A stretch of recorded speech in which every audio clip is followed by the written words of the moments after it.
দুর্নীতির মামলায় গ্রেফতার বাংলাদেশ ব্যাংকের সাবেক ডেপুটি গভর্নর এস.কে সুর চৌধুরীর বাসায় অভিযান চালিয়ে নগদ ১৬ লক্ষাধিক টাকা ও প্রায় ৪.৫ কোটি টাকার সঞ্চয়পত্র এবং মেয়াদি আমানত সহ বিভিন্ন কাগজপত্র উদ্ধার করেছে দুর্নীতি দমন কমিশন দুদক।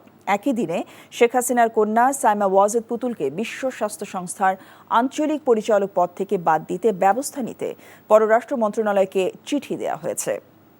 নিয়ামুল আজিজ সাদেকের রিপোর্ট।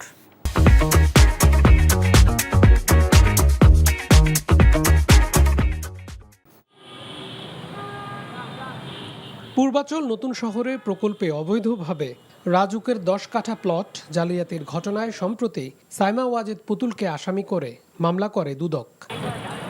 এমন মামলার আসামি কোনো প্রভাব খাটিয়ে বিশ্ব স্বাস্থ্য সংস্থার পদে দায়িত্ব পেয়েছেন কিনা সে বিষয়ে খতিয়ে দেখতে পররাষ্ট্র মন্ত্রণালয়কে চিঠি দিয়েছে দুদক। ইতিমধ্যে তদন্তকারী কর্মকর্তা নিয়োগ করা হয়েছে। সাইমা ওয়াজেদ পুতুলের নিয়োগ সংক্রান্ত বিষয়ে এটা অনুসন্ধান কার্যক্রম শুরু হয়েছে। অনুসন্ধান দল তাদের অভিযোগ প্রমাণের জন্য যা যা প্রয়োজন হবে, যেখানে যেখানে পত্র লেখার প্রয়োজন হবে, জালিয়াতির প্রমাণাদি সংগ্রহের জন্য সব কাজই করবে।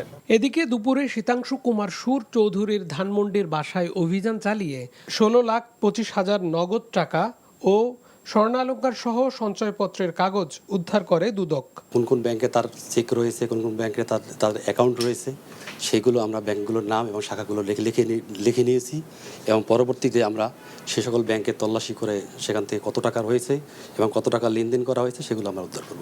আওয়ামী লীগ সরকারের সাবেক মন্ত্রিপরিষদ সচিব কবির বিন আনোয়ার ও তার স্ত্রী তৌফিকার বিরুদ্ধে ২৩ কোটি টাকা অস্বাভাবিক লেনদেনের অভিযোগে মামলা দায়ের করেছে দুদক। Niamul Aziz Sadek, NTV news, Dhaka.